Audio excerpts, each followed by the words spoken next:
మహాగణాధిపతయే నమః. ఓం గురుభ్యో నమః. ఓం శ్రీమాత్రే నమః. పరమేశ్వర స్వరూపమైనటువంటి జ్యోతిష, వాస్తు మరియు ఇతర అనేకమైనటువంటి శాస్త్రములను మనకు అందించినటువంటి మహర్షులకి నమస్కారం. హయగ్రీవ హయగ్రీవ హయగ్రీవేతి యోపధేత్తస్య నిస్సరతే వాణీ జనుకన్యా ప్రవాహవత్. అరుణాం కరుణాతరంగితాక్షీం ధృతపాశాంకుశపుష్పబాణచాపాం అనిమాదిభిరావృతాం మయూకైః అహమిత్యేవ విభావయే భవానీం. శ్రీమాత్రే నమః. ప్రేక్షకులకి ఆ లలితాంబిక అమ్మవారి యొక్క అనుగ్రహం పరిపూర్ణంగా కలగాలని మనస్ఫూర్తిగా కోరుకుంటూ మనం ఈరోజు చెప్పుకోబోయేటువంటి అంశము ఏప్రిల్ 1వ తేదీ నుంచి 15వ తేదీ వరకు ఉన్నటువంటి పక్ష ఫలితములు. ఈ యొక్క ఫలితాలు ఏ రకంగా వాటి యొక్క గ్రహాలు పూర్తిగా మనకి ఈ యొక్క పక్షంలో 12వ స్థానం న్యాచురల్ 12th హౌస్ అయినటువంటి మీనరాశిలో రవి, బుధ, శుక్ర, రాహు, శని కలిసి ఉన్నారు. 14వ తేదీ నుంచి దాదాపుగా మనకి రవి మారిపోతాడు. ఇక మనం 1వ తేదీ నుంచి 15వ తేదీ వరకు చెప్పుకుంటున్నాం కాబట్టి ఇక గురువు వృషభంలోని, కుజుడు మిథున రాశిలోని, కేతువేమో కన్యా రాశిలో ఉన్నాడు. అయితే ఈ మిథున రాశిలో ఉన్నటువంటి కుజుడు 3వ తేదీ నుంచి కర్కాటకంలోకి మారుతున్నాడు. అదేవిధంగా మనకి వక్రగతిలో ఉన్నటువంటి శుక్రబుధులు 13కి శుక్రుడు వక్రగతి త్యాగము, 8వ తేదీకి బుధుడు వక్రత్యాగం జరుగుతుంది.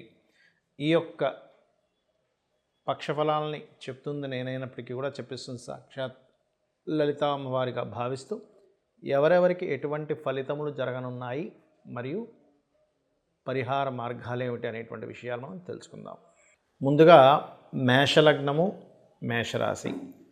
మేషం వారికి గనక చూసుకున్నట్లయితే ఇక్కడ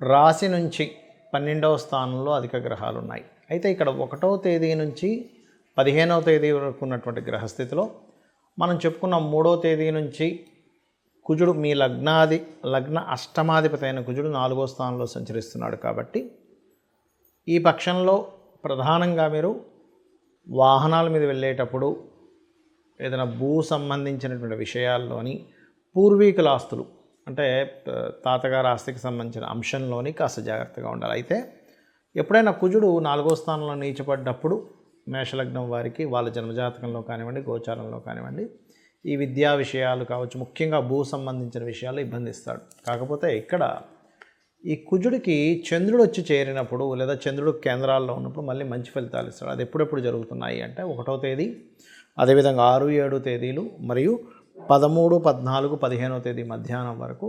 ఇప్పుడు మనం ఏదైతే కుజుడికి సంబంధించిన భూ సంబంధించిన విషయాలు ఉన్నాయో అక్కడ మరలా మంచి ఫలితాలు జరుగుతాయి. అందులో ఎటువంటి ఇబ్బంది లేదు. కాకపోతే మీకు ఈ ద్వాదశ స్థానంలో అంటే 12వ స్థానంలో అధిక గ్రహాలు ఉన్నందుకు కాస్త ఇన్వెస్ట్మెంట్స్ చేయవలసిన పరిస్థితి, విదేశాలకు వెళ్ళవలసిన పరిస్థితి, అధిక ఖర్చులు, అనుకోకుండా ఖర్చులు వచ్చేటువంటి స్థితిలో వస్తాయి. కాబట్టి మీరు మీ ఇంట్లో ఎటువంటి ఖర్చు అయినా మీరే చేస్తున్నాడు. అప్పుడు ఏమవుతుందంటే ఖర్చు రూపేణ మీకు ఆకస్మికంగా రావాల్సింది మీరు అదే కర్మలో ఉన్నారు కాబట్టి ఇబ్బంది ఉండదు. ధనస్థానంలో గురువు ఉన్నందుకు ఒక రకంగా మంచిదని చెప్పుకోవాలి. 3, 6 స్థానాల్లో కుజకేతువుల్లో కుజుడు 3వ తేదీ వరకు 3లోనే ఉంటూ దాని తర్వాత కేతు 6లోనే ఉంటున్నాడు. కాబట్టి ఎవరికైనా అప్పులు ఇవ్వడం తీసుకునేటువంటి అంశాల్లో కాస్త జాగ్రత్తగా ఉండండి. వివాహ సంబంధించినటువంటి విషయాలు, వివాహ నిర్ణయాలకు సంబంధించిన అంశాలు కూడా కాస్త ఈ పక్షంలో 13వ తేదీ నుంచి ఎక్కువ అనుకూలించేటువంటి యోగం కనబడుతున్నది. ఇక మీరు దానము ప్రత్యేకంగా కందులు, ఉలవలు దానంగా ఇవ్వండి. గోశాలకు వెళ్ళి గోవులకి క్యారెట్లు, గ్రాసం ఎక్కువగా తినిపిస్తూ ఉండండి. మీరు చేయవలసినటువంటి దేవతా ఆరాధన సూర్య నమస్కారములు, ఆదిత్య హృదయ పఠనము ఇవి చేయండి. అన్ని విధాలా మీకు బాగుంటుంది. చాలామంది ఏంటంటే మనకి షష్టగ్రహ కూటం వచ్చేస్తుంది, ఏదో అయిపోతుంది అనుకుంటున్నారు. కరోనా లాంటి భయంకరమైన వచ్చేసి మళ్ళీ లాక్డౌన్ అయిపోతుందండి, ఏదో అయిపోద్దండి, అమ్మో బిజినెస్లో లాగా అది ఇది అనుకుంటున్నారు. కానీ అంత లాక్డౌన్ లాంటి పరిస్థితులు అయితే రావు, గుర్తుపెట్టుకోండి. మరి ఏమిటండి మరి షష్టగ్రహ కూటమి, షడ్గ్రహ కూటమి అంటుంటారు. షష్టగ్రహ కూటమి 2 రకాలుగా వాడుతుంటారులేండి.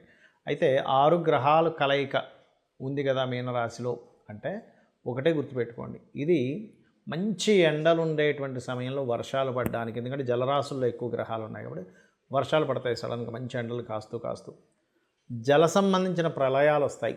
మనకు ముండియన్ ఆస్ట్రాలజీ పరంగా చూసుకుంటే జలం అంటే ఎక్కడ, మన ఇండియా కాదు, నార్త్ ఈస్ట్ కంట్రీస్ సైడ్ మనకి ఏదైతే మ్యాప్లో చూసుకుంటే ఉత్తర ఈశాన్య కంట్రీల వైపు దాదాపుగా మనకి అమెరికన్ కంట్రీస్లో ఉండే నార్థన్ కంట్రీస్ కావచ్చు, కొన్ని కంట్రీస్ ఉంటాయి, ఆ కంట్రీస్లో ఎక్కువగా జరుగుతుంది. అలాగే మరొక విషయం ఏంటంటే జలంలో ఇప్పుడు నేవీ పర్సన్స్ ఉంటారు, నేవీలో ఉండేటువంటి వారికి కుజుడు నీచం పడుతున్నాడు కాబట్టి అక్కడ ఉండేటువంటి రక్షణ దళాల్లో ఉండేటువంటి వారికి ఇబ్బందిని ఇస్తుంది, గుర్తుపెట్టుకోండి. అలాగే సహజంగా కూడా ఇప్పుడు చూడండి, కొంతమంది యువకులు జల సంబంధించిన వాటి జోలికి అక్కడికి వెళ్ళి అక్కడ కొంత ఆహ్లాదకరమైనటువంటి ప్రదేశాలు ఉన్నాయి కదా అని వెళ్తున్నప్పుడు ఒక్కోసారి సడన్గా వాటర్ వదలడం ఇట్లాంటివి జరిగి జల ప్రమాదాలు, జల ప్రళయాలు అటువంటి విషయాల్లో చాలా జాగ్రత్తగా ఉండాలి ముఖ్యంగా. అదేవిధంగా మరొక విషయం ఏంటంటే ఇక్కడ గమనించినట్లయితే ఈ గ్రహకూటమి షేర్ మార్కెట్ నేను ఆల్రెడీ ఫిబ్రవరి నుంచి చెప్తూ వస్తున్నా. ఏమండి మార్చ్ వస్తుంది, మార్చిలో ఆల్రెడీ మనకి బుధుడు నీచబడి మీనంలో తిరుగుతున్నాడు. షేర్ మార్కెట్ భయంకరమైన ఫ్లక్చువేషన్కి గురవుతుంది, విదేశాల్లో అది కూడా ప్రత్యేకంగా, ఎందుకంటే రాహుతో కలిసి ఉన్నటువంటి నీచబడ్డ బుధుడు అనేటువంటిది. మీకు అటువంటి సిచ్యువేషన్స్ ఆల్రెడీ మార్చిలో చూసుంటారు. కాకపోతే నేను అనేది ఏంటంటే ఇక్కడ షేర్ మార్కెట్ విషయంలో ఈ శుక్రుడు బుధుడు ఇద్దరు వక్రత్యాగం అవుతారు. అంటే మనకి మార్చ్ 13వ తేదీ తర్వాత నుంచి షేర్ మార్కెట్లో ఒక మంచి ఇది కూడా కనబడుతుంది. ఇప్పుడు ఏదైతే మీకు డౌన్ఫాల్ అనేటువంటిది కనబడుతూ ఉంటుందో మనకి మార్చి మాసంలో, ఏప్రిల్ 13 తర్వాత నుంచి సడన్ రైజ్ కూడా కనబడుతుంది షేర్ మార్కెట్ రిలేటెడ్ సంబంధించిన విషయం. అంటే సడన్ అప్, సడన్ డౌన్స్ అనేటువంటివి ఈ షడ్గ్రహ కూటమి, ఈ 6 గ్రహాలు ఉన్నటువంటి గ్రహస్థితి ఇస్తుంది. అయితే ఇక్కడ మరొక విషయం ఏంటంటే గమనించుకున్నట్లయితే ఎవరైనా సరే ఇప్పుడు నాకు జాతకం లేదండి, మరి ఈ గ్రహస్థితి ఏం చేస్తుందో ఏంటో అని భయపడుతూ ఉంటారు. ఏమీ భయపడాల్సిన పని లేదు, అంత ఇబ్బంది ఏమీ లేదు. కాకపోతే అధిక గ్రహాలు ఒక రాశిలో ఉన్నందుకు మీకు ఆ రాశి మీద కొంత ప్రభావం ఉంటుంది. అంటే దానికి సంబంధించిన ఖర్చులు కానివ్వండి, మనం ఒక్కొక్క రాశికి చెప్పుకున్నాం కదా ఆ రకంగా.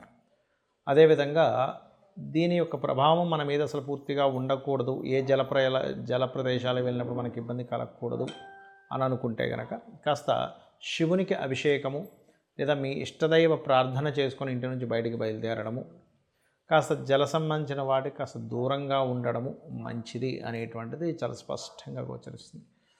అలాగే మరొక విషయం ఏంటంటే గోవులకి క్యారెట్స్ మరియు గ్రాసము తినిపించడం అనేటువంటిది మంచిది ఈ గ్రహస్థితి వల్ల.